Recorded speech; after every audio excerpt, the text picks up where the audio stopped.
히브리서 12장 12절 말씀부터 우리가 같이 읽었습니다. 여러분 12절에 그러므로 이렇게 되어 있죠? 한번 확인해 보십시오. 12절에 그러므로 접속사입니다. 접속사.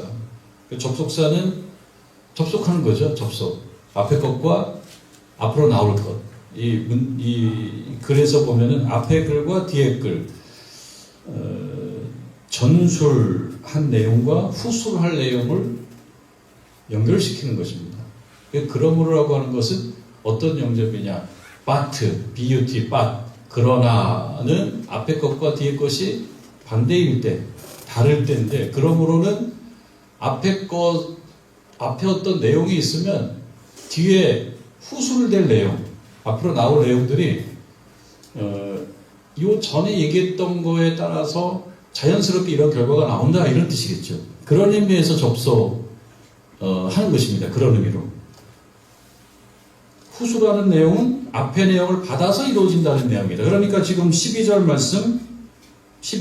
말씀 그러므로라고 하는 말 다음에 이제 어떤 내용들이 나올 거예요. 어떤 내용들이 나오는데 이것은 앞의 내용에 따른 당연한 귀결이다 그런 뜻입니다. 그럼 이제 한번 복습을 해야 됩니다. 오늘 12절 이후를 읽었습니다만 12절 이전에는 어떤 내용이 있었는지를 좀 알아야지 12절 이후에 당연히 이런 결과가 나오는구나 알 수 있죠.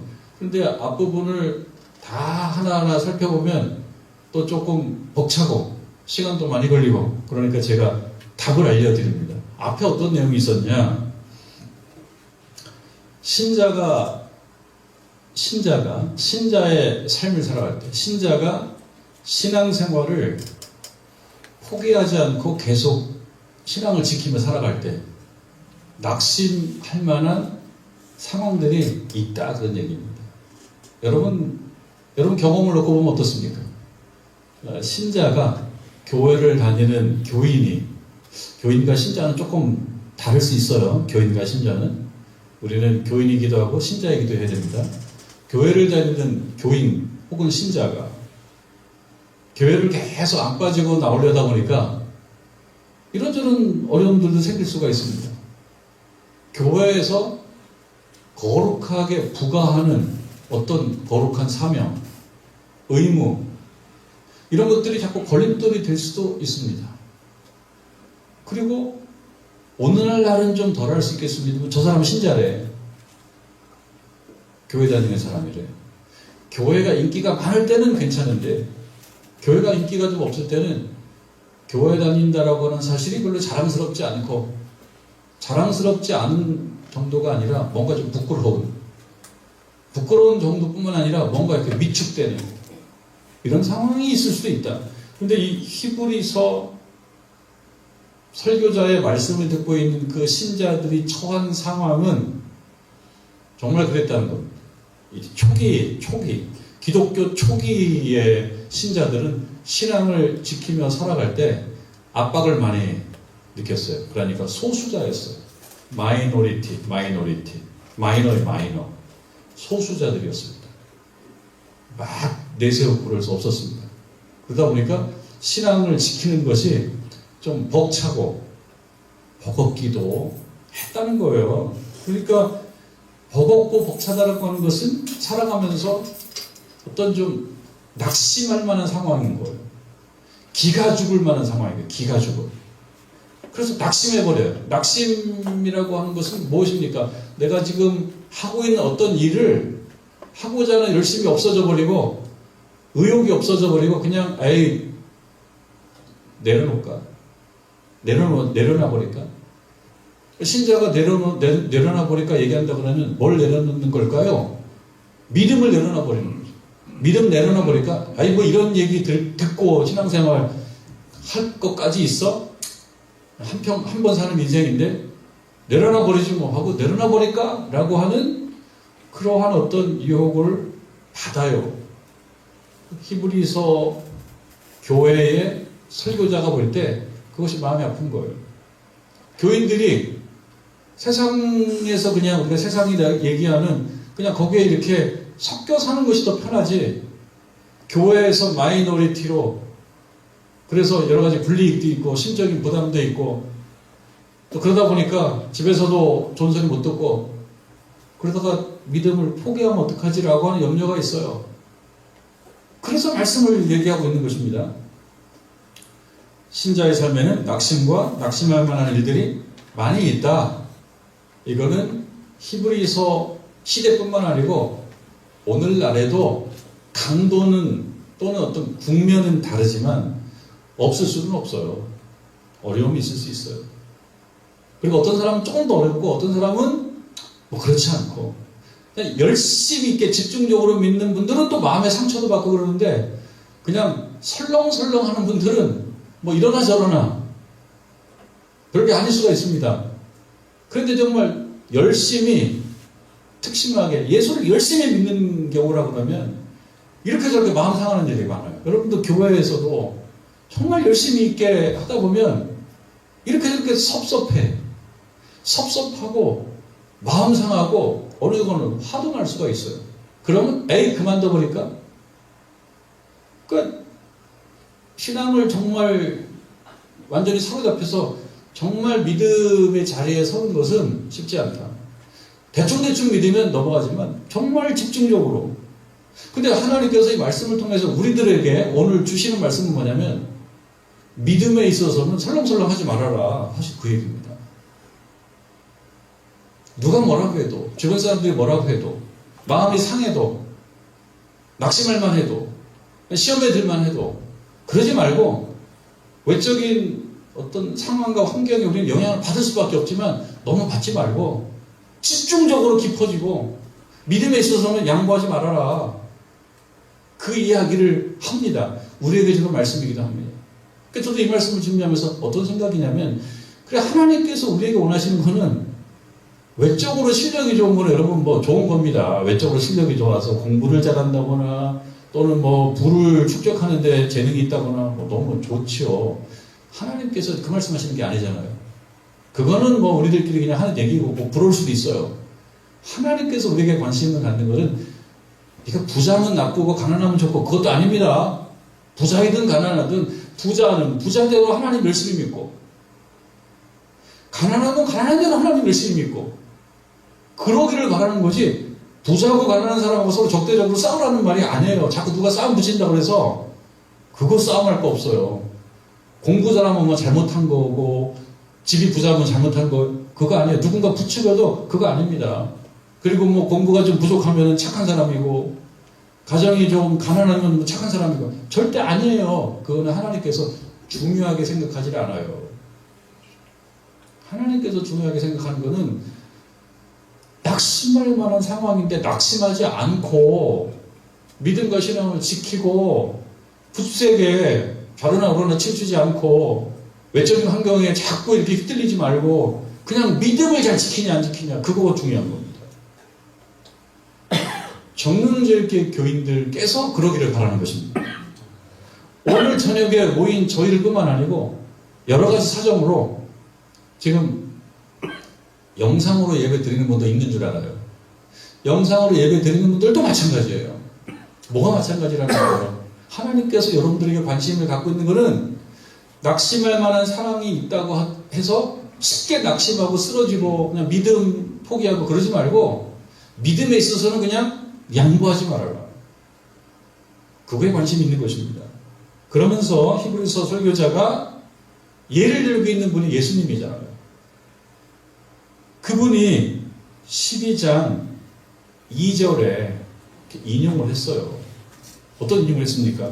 믿음의 주요 또 온전케 하시는 이 예수를 바라보자. 그렇게 얘기했어요. 예수님을 얘기했어요.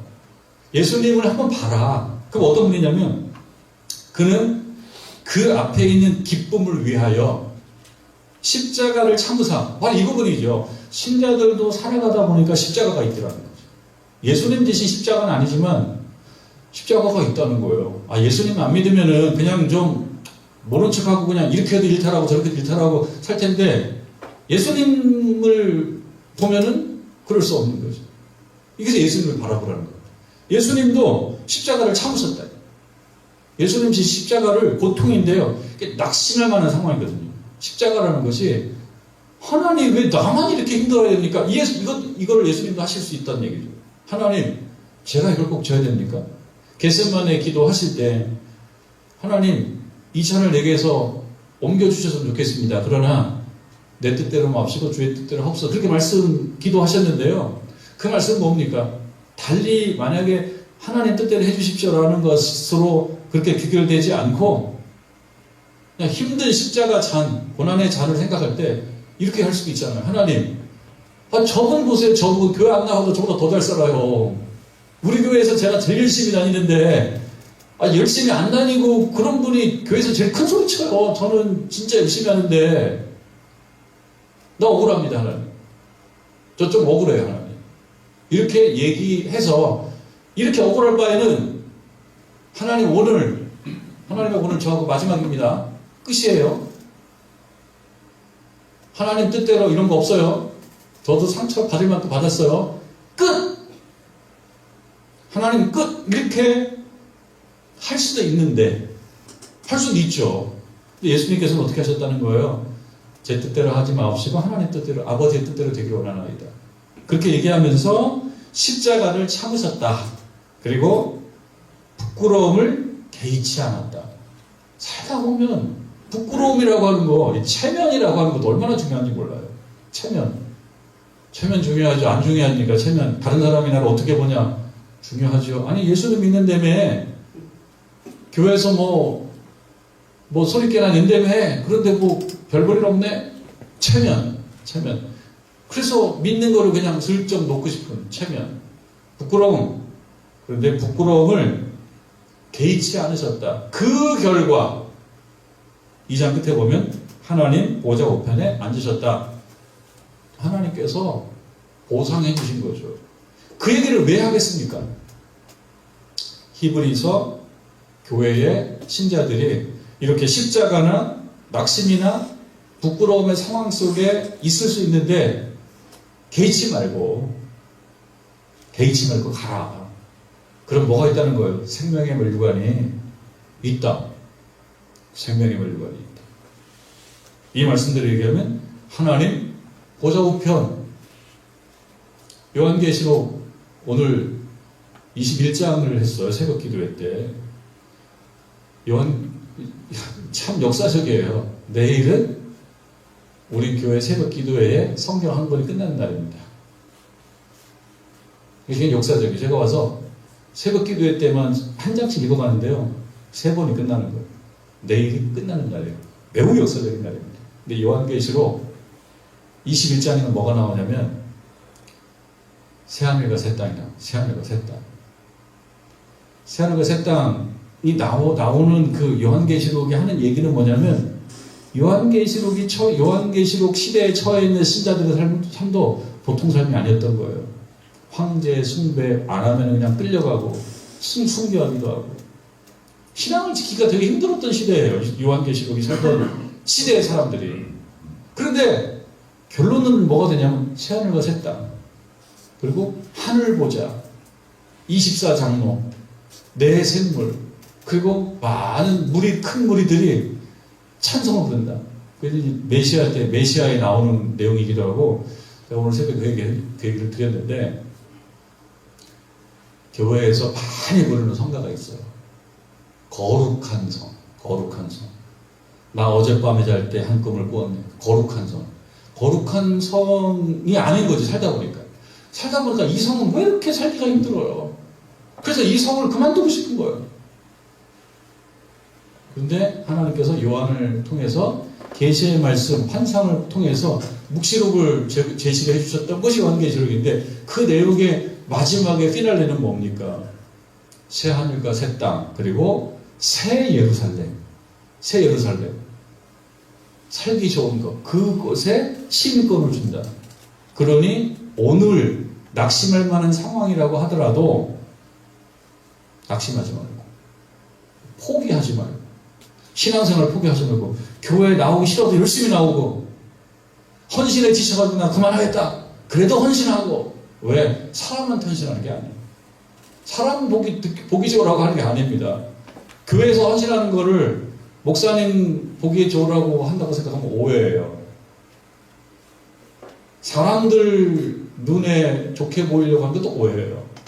교회에서 하는 거는 그냥 안수받은 목회자만 사례를 받고요. 그러지 않은 분들은 헌신하는 거잖아요. 봉사하는 거잖아요. 근데 봉사로 끝나냐? 그게 아니고 오늘 히브리서 12장 2절에 나오는 것처럼 하나님 보좌 우편, 새 하늘과 새 땅, 새 예루살렘, 거기에 시민권을 준다. 그러니 어떻게 하라는 겁니까? 포기하지 말아라. 그 핵심이에요. 요한계시록도 핵심이 그거예요. 그러니 포기하지 말아라. 이 얼마나 아름다운 새 예루살렘, 새 하늘과 새 땅을 그냥 힘들다고 좀 포기하고 탁 놓고 그러지 말라는 거. 정릉제일교 교인들께서도 수요기도에 힘들다고 포기하지 말고 나와서 이게 또 믿음 생활이에요. 이 수요기도에 나와서 여러분 말씀 듣고 그저 아멘하고 그리고 찬송도 부르고 기도하고 이게 다 믿음 신앙생활이에요. 힘들지요. 제가 농담 삼아 그냥 농담으로 받으셔야 돼요. 아니 주일이 왜 이렇게 빨리 돌아와? 1년에 주일이 52번인데 한 10번만 있으면 안 되나? 제가 하는 농담인데 그걸 시험에 들지 마세요. 그럴 수 있다는 거예요. 아니 예배를 왜 이렇게 자주 드려? 그리고 왜 이렇게 헌신을 많이 하나 그래? 그런 마음이 들어도 실망하지 말고 낙심하지 말고 저에게 맡겨진 사명, 여러분들에게 맡겨진 사명 종류는 달라요. 잘 이겨내요. 그 얘기를 했죠. 그 얘기를 11절까지 했어요. 하나님께서 이 상황을 다 지켜보고 계신다. 히브리서 시대에, 요한계시록 시대에, 그리고 2020년 이 시대에 신자들의 눈물, 아픔, 당혹스러움을 다 지켜보고 계신다. 근데 왜 가만히 계셔서 우리를 마치 벌받는 것처럼 하시나? 그게 징계라는 말이거든요. 그래서 앞부분에 징계라는 말이 많이 나왔어요. 여러분 12장 5절에도 보면 12장 5절 중반에 내 아들아 주의 징계하심을 경히 여기지 말며, 이 기억이 잠언인데 잠언 말씀에 징계를 경히 여기지 말아라, 가볍게 여기지 말아라 라고 얘기한 것은 뭐냐면 아버지가 아들에게 징계를 하는 사랑해서 하는 거고 잘되라고 하는 거니까 요 얘기를 여기다 살짝 포함시켰어요. 얘기는 뭡니까? 인생이 힘든 거 하나님이 다 보고 계시는데 하나님이 직접 개입해서 다 역전시켜주지 않고 있는 거 하나님이 안 하셔서 그런 게 아니고 잘되라고, 성장하라고, 이겨내고 성장하라고, 승리하라고 그렇게 하시는 거를 이해하고 받아들이면 좋겠다. 그 말씀을 히브리서 설교자가 잠언서 말씀을 끌어다가 그때 그 교인들에게 이 말씀을 해주고 있습니다. 그 이야기를 하고 있어요. 그 이야기를 쭉 하고 있습니다. 그러면서 12절에 온 거예요. 그러므로 앞에 그 얘기를 했어요. 그러면 이제 그 다음에 이어지는 말이 뭐냐? 그러므로 12절에 보니까 피곤한 손과 연약한 무릎을 일으켜 세우고, 이 부분은 이 히브리서 설교자가 하고자 하는 말씀을 전하기 위해서 어떤 이미지를 가지고 오는 겁니다. 어떤 상황을 가져다가 적용하거나 혹은 투영하고 있는 건데, 그 이미지가 어떤 이미지냐면 오늘날로 얘기하면 올림픽 혹은 월드컵 혹은 세계 선수권대회, 운동 경기를 가지고 와서 투영하고 있어요. 그러니까 신자들의 신앙생활을 운동 경기라고 하는 것으로 설명하고 싶은 거예요. 그러니까 운동 경기에 참여하는 선수의 어떤 모습을 보면서 거기에 적용되는 원리를 신자의 신앙생활에 적용되는 원리와 이렇게 겹쳐서 공히 적용해 보고자 하는 것입니다. 핵심은 운동 경기가 아닙니다. 운동 경기를 가지고 와요. 그러면서 운동 경기에서 벌어지는 여러 일들을 가지고 설명하는데, 왜 이 운동 경기 얘기를 하고 있냐면 신앙생활 운동 경기와 같이 말할 수 있다. 신앙생활도 힘들다는 거예요. 왜? 운동 경기가 힘들죠. 그래서 여기 보면 피곤한 손과 연약한 무릎, 이 얘기는 운동 경기 중에서도 예전에 뭡니까 고대 그리스에서 있었던 그 올림픽 운동 체육 제전 이런 데 보면 뛰는 게 많다면 지금처럼 다양하지 않죠. 주로 뛰는 거가 중요했어요.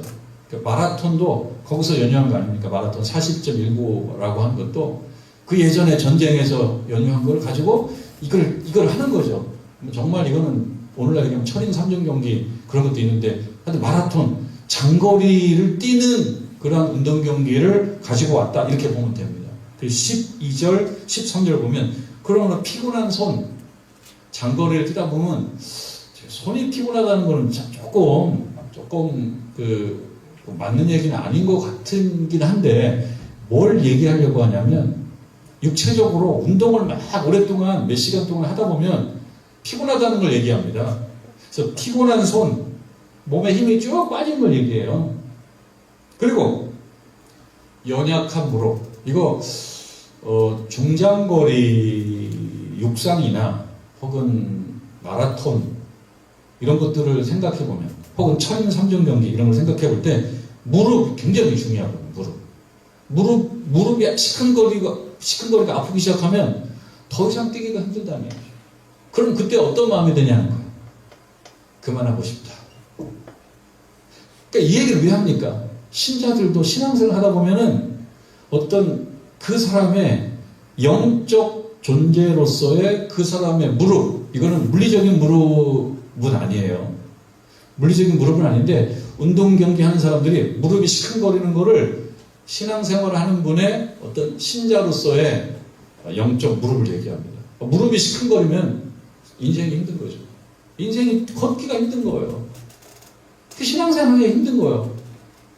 그만두고 싶은. 그러니까 여기서 피곤한 손과 연약한 무릎이라고 하는 거는 그만두고 싶게 된 상태. 이런 걸 얘기하죠. 그리고 13절 너희 발을 위하여 고등기를 만들어. 너희 발을 위하여 고등기를 만들어라고 하는 표현도 조금 어색한데요. 비틀비틀 이리 갔다 저리 갔다 하지 말고 똑바로 가라. 저는 다리로 하여금 어그러지지 않고 힘이 빠지니까 다리를 절어요. 고침을 받게 하라. 이 고침을 받게 하라라고 하는 것은 회복을 해라는 거죠. 회복을. 우리 살아가다 보면 힘들어요. 회복을 해야 돼요. 회복하는 방법을 연구해야 돼요. 선수들은 회복하는 방법. 야구 선수들이 투수들이 프로야구에 투수로 한번 나와가지고 한번 등판을 해서 선발 투수를 한번 하면은 제가 제 말이 정확히 맞는지 모르겠습니다. 5일을 쉬어야 된대요. 그리고 4일 쉬면 조금 불안하다요. 예전에 최동원 선수 같은 경우는 그냥 막 했어요. 진짜 철완이라고 해요. 철인이에요. 철인. 그런 경우도 있긴 한데 대체로 이 컨디션을 유지하기 위해서는 쉬어야 된다는 거예요. 뭐 축구 선수도 마찬가지고 그리고 육상 선수도 마찬가지고 모든 체육 선수들이 쉬어야 됩니다. 그러면 체육 선수와 비교가 되는 신자들도 회복을 해야 돼요. 근데 방법이 꼭 잠을 자거나 맛있는 걸 먹거나 꼭 그건 아니지만 자기 나름대로 쉼을 연구해요. 그래서 오래전 기독교에서는 지금 카톨릭에서 그런 전통이 있고 일본 개신교에서 그렇게 하고 있습니다만 리트리트라는 말이죠. 리트리트. 물러감이 있거든요. 물러감. 달리 얘기하면 피정입니다. 피정. 예. 카톨릭에서만 그런 말 많이 쓰죠. 피정. 그러니까 내가 사는 삶이 이게 좀 복잡해요. 너무 복잡해서 영육이 피곤해요. 그러니까 영혼이 너무 지쳤어요. 그래서 물러가다 예수님께서 한적한 곳으로 가자. 그래서 예수님께서 한적한 곳으로 가가지고 그냥 막 거기다가 무슨 시트 깔아놓고 막 누워가지고 코 골고 막 주무셨나요? 한적한 곳을 가셔서 우리 하나님과 좀 더 차분한 시간을 가지면서 머리도 식히고 영혼도 식히고 그거를 신자들도 하는 거예요. 각자가 좀 다를 수도 있죠. 어떻게 해야지 내가 회복되는지 정말 산기도 가시고 싶으면 산기도를 가시고 교회에 와서 사람 아무도 없어도 본당에서 또는 뭐 불안도실에서 기도하실 분은 기도하시고 새벽에 나와서 기도하시겠다면 새벽에 나오시고 하는 각자에게 맞는 방법을 가지고 동원해서 회복을 해가요. 회복. 그 말씀을 하고 있습니다. 그래서 신앙적으로 이렇게 비틀비틀하지 말아요. 이거 중요하지 않습니까? 신앙적으로 비틀비틀을 합니다. 왜냐? 상처를 받으니까요. 사람으로부터 상처를 받기도 하지만 또 하나는 어떻게 하는 일마다 잘 안 돼요. 인간관계도 요즘에 나를 기쁘게 하는 사람도 없는 것 같고, 누가 말 한마디 하면 마음도 상하고, 괜히 그냥 삐지고 싶고, 더 많이 삐지고 싶고, 그냥 줘 박아주고 싶고, 이런 마음도 막 생기는 거예요. 또 벌써 뭐예요? 지쳐있는 거예요. 그러면 스스로 어떻게 해야 돼요? 그래서 예수님처럼 한적한 곳에 가셔가지고 시트 깔아놓고 코 걸고 잘하는 게 아니라, 나는 어떻게 해야 되나? 이 수요기대에 나오는 게 힘든 일이지만요, 나오는 건 잘하신 거예요. 여러분 저녁에 나오신 건 여러분 잘하신 거예요. 힘든 일이지만 이 시간 나오는 게 힘든 일이에요. 그러나 이게 신앙생활입니다. 이게 믿음생활입니다. 믿음생활이 무엇이냐? 무슨 고상한 얘기를 많이 갖다 붙이는 것보다도 중요한 거는 예배를 드리는 거, 예배 자리를 지키는 게 저는 중요한 신앙생활이라고 생각해요. 말씀을 접하죠. 찬송을 부르죠. 내 소리내서 기도하죠. 매우 중요한 것입니다. 비틀비틀하지 말아라 라고 하는 이야기를 하고 있어요. 그래서 설교자는 신앙생활을 육상경기의 비유로 신자의 삶을 설명을 하고 있습니다. 제가 여러분 가끔 말씀드리잖아요. 세계 육상 선수권대 제가 보는 거 좋아한다고. 그런데 지난주쯤인 것 같아요. 지난주쯤에 우리 경상북도 구미 아시아 육상경기 선수권대회가 한 주쯤 있었던 것 같아요. 그래서 저는 이제 조각조각 많이 찾아서 봤습니다. 그럼 대한민국 선수들도 나오고, 아시아권이면 대표적으로 중국, 일본, 육상 강국입니다. 중국, 일본은 육상 강국이고요. 또 보니까 인도가 육상 강국이에요. 인도. 육상 강국이고.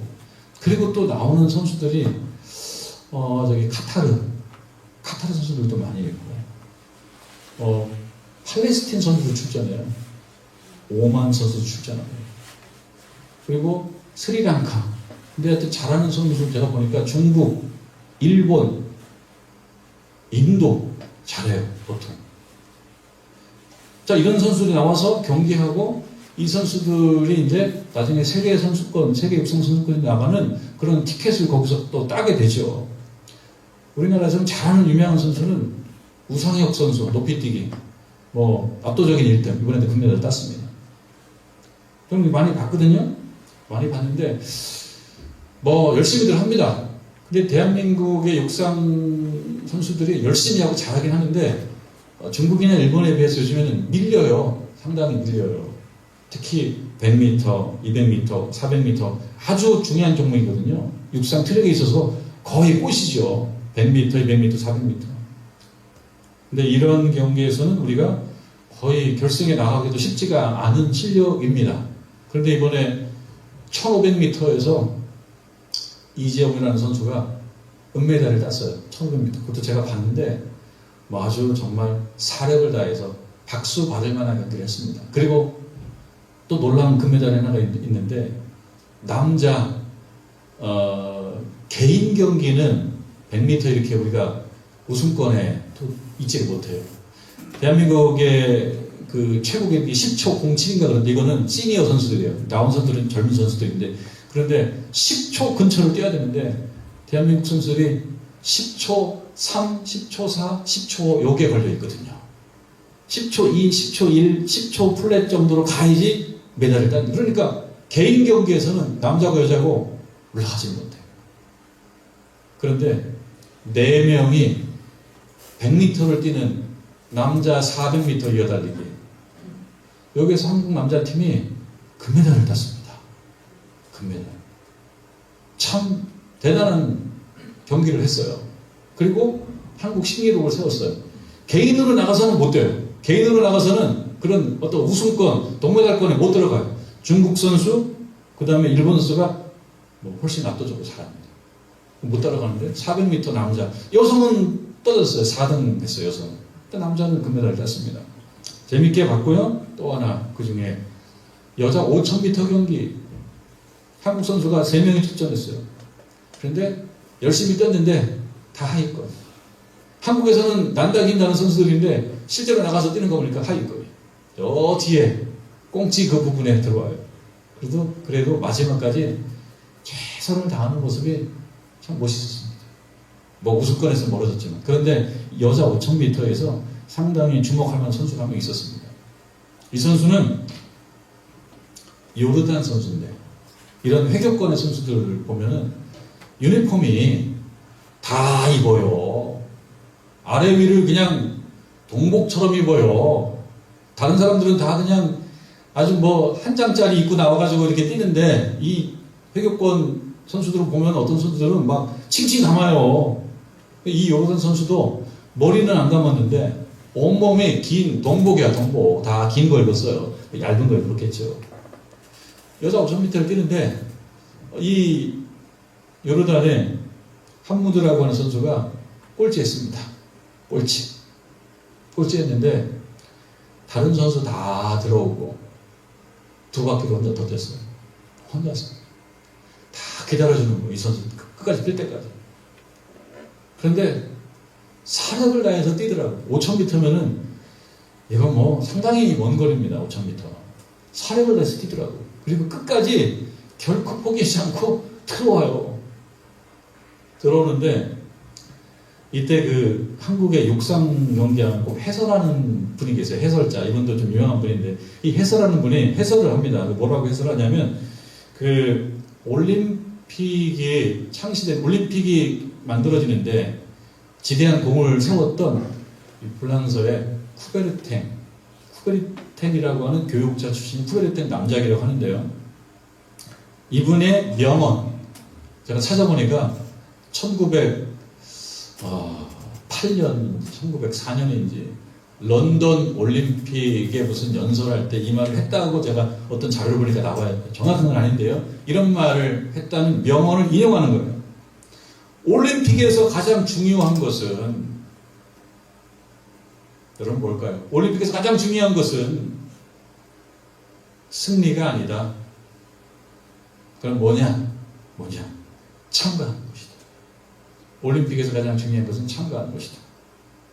그러면서 영어 표현도 있는데요. 영어 표현의 그 단어는 just as, 마찬가지로 인생에서 just as in life예요. The most important thing in life. 그러니까 삶에서 가장 중요한 것은 just as, 마찬가지로 올림픽에서 중요한 것도 승리가 아니고 참가하는 것이 중요한데 just as, 마찬가지로 삶에서 참 중요한 것은 무엇이냐? 그것 또한 승리가 아니고 거기에는 뭐라고 써있냐면요, 영어 표현으로는 struggle이라는 말 써요. struggle, 투쟁. 삶에서 살아가면서 가장 중요한 것은 뭐냐면 1등하고 합격하고 승리하고 사실은 중요한 건데, 얘기는 그렇게 합니다. 그 중요한 게 아니고 그것을 위해서 얼마나 열심히 다했느냐, 그걸 얘기하는 거예요. 그래서 스트러글이라고 하는 거는 막 어떻게 싸운 게 아니라 그것을 위해서 얼마나 열심히 참여하고 노력하고 수고했느냐, 이 얘기를 하더라고요. 그러면서 이 요르단의 함무드 선수를 칭찬하는 거예요. 이어서 이렇게 얘기합니다. 요르단의 함무드 선수는 최선을 다해서 자국을 위해서 끝까지 포기하지 않고 열심히 달리고 있습니다. 이거 해설자의 말이에요. 한국 해설자의 말. 그러면서 하는 말. 이것이 진정 스포츠 정신이죠. 포기하지 않고 끝까지 달려준다는 것. 포기하지 않고 끝까지 달려준다는 것이 그게 올림픽 정신이래요. 근데 오늘 히브리서 설교자가 이러한 올림픽이라고 하는 이미지를 가지고 와서 그걸 설명하면서 힘들다. 이건 함무드 선수도 힘들다. 다리도 아프고 관절도 아프고 그 다음에 숨도 막 차고 힘들다. 그런데 중요한 거는 포기하지 않는 거다 라고 하는 육상경기 혹은 올림픽의 이야기를 신앙으로 갖고 와서 신앙생활도 그렇다. 신앙생활도 잘하려고 하면은 시작할 때는 멋있죠. 유니폼 입고 시작할 때는 막 준비하고 막 시작할 때 멋있어요. 그런데 뛰기 시작하면 5,000m, 10,000m 뛰기 시작하면 어떻습니까? 뭐 저 같은 경우야 200m만 뛰어도 그냥 뭐 지치겠지만 선수들도 마찬가지예요. 선수들도 여러분 남자가 800m 뛰면은요 100m를 거의 13초 안쪽으로 뜁니다. 12초 몇으로. 엄청나죠. 그러면 어떻게 되냐? 심장이 터지죠. 심장이 터지고 다리가 묵직해지고 힘들면 포기 나고. 그런데 그렇지 않고 끝까지 뛰는 사람 거기서 승리가 나오고 2등이 나오고 3등이 나오는데요. 올림픽은 뭘 강조합니까? 열심히 하는 모습. 열심히 하는 모습이 최고다. 그거를 가지고 온 것입니다. 저는 이 한무드 선수를 카메라가 잘 찍어주는데요. 이 방송사에서 이 선수를 한참 비춰주더라고요. 저는 매우 잘했다고 생각합니다. 이 방송 관계자가 이 한무드 선수를 이렇게 비춰주는 거는 이 사람이 꼴찌거든요. 꼴찌인데 뭘 비춰준 겁니까? 꼴찌는 훌륭하다를 비춰준 게 아니라 올림픽 정신을 비춰준 거예요. 감사하게. 오늘 언론이 굉장히 사람들에게 좀 실망을 많이 주기도 해요. 특히 정치적 언론은 그렇습니다. 실망을 많이 주는데 매우 멋있는 이 스포츠니까 뭘 보여줬어요? 1등보다도 1등도 물론 보여주지만 꼴찌인데 끝까지 최선을 다하는 그 모습을 포착해서 한참 보여주더라고요. 저는 매우 잘했다고 생각합니다. 이것이 중요한 가치죠. 오늘 많은 사람들이 뭐 최근에도 구설수에 올랐던 여권이 제가 여야가 다 비난했으니까 하는 말입니다. 항상 평등과 정의와 공정을 강조해 가면서도 어떤 상황에서는 계급의식. 계급의식은 뭐냐면 등급이 있다는 거예요. 계급은 등급이 있다는 거고요. 단순히 구분이 아니고 계급은 어떤 것은 높고 어떤 것은 낮다는 뜻이에요. 학력도 그런 거예요. 학력. 부도 그런 거고요. 국적도 그런 거예요. 국적, 여권, 파워. 그걸 가지고 사람들은 비교한단 말이죠. 학력, 출신, 부, 국적 이런 걸로 비교를 많이 하는데 공식적으로는 비교하면 안 된다고 얘기합니다. 다 공정해야 되고 평등해야 되고. 그런데 현실로 들어가면 최근에 구설수에 올랐던 모 인사만 그런 게 아니고 저는 그렇게 생각해요. 그 모 인사만 그런 게 아니고 우리들도 사실 많은 경우 공정을 강조하고 평등을 강조하고 그리고 참여하는 걸 강조하고 열심을 강조하는데 정작 삶에서는 자꾸 어디에 빠지냐면은 계급의식. 계급의식이라는 걸 말씀드렸잖아요. 등급이에요. 등급, 계급은. 그리고 계급과 계급 사이에 적대적 감정. 그래서 마르크스주의에서 얘기하는 계급 투쟁론은요. 계급과 계급은 싸워야 된다는 거거든요. 그래서 나쁜 계급을 좋은 계급이 몰아내야 된다는 것이 계급 투쟁론이에요. 그런 계급 의식을 갖고 있으면 늘 싸우는 거거든요. 그것이 아니라고 하는 것을 많은 사람들이 공감하지만 실제로 자기의 삶의 현장으로 들어가면은 자기도 모르는 사이에 그런 공덕, 공로, 계급 이런 걸 많이 강조하는데 이 히브리서 설교자가 하는 얘기는 뭡니까? 그것이 아니고 열심히 최선을 다해서 끝까지 완주해야지 포기하고 낙오하지 말아라. 그걸 신앙생활에게 좀 우리 신자들에게 주는 교훈은 무엇입니까? 신앙생활 힘들고 자존심 상하고 마음 상하고 기분 나쁘고 뭐 그런 여러 가지가 있는데 다 필요 없다. 뭐예요? 믿음생활 잘해라. 믿음생활 잘해라.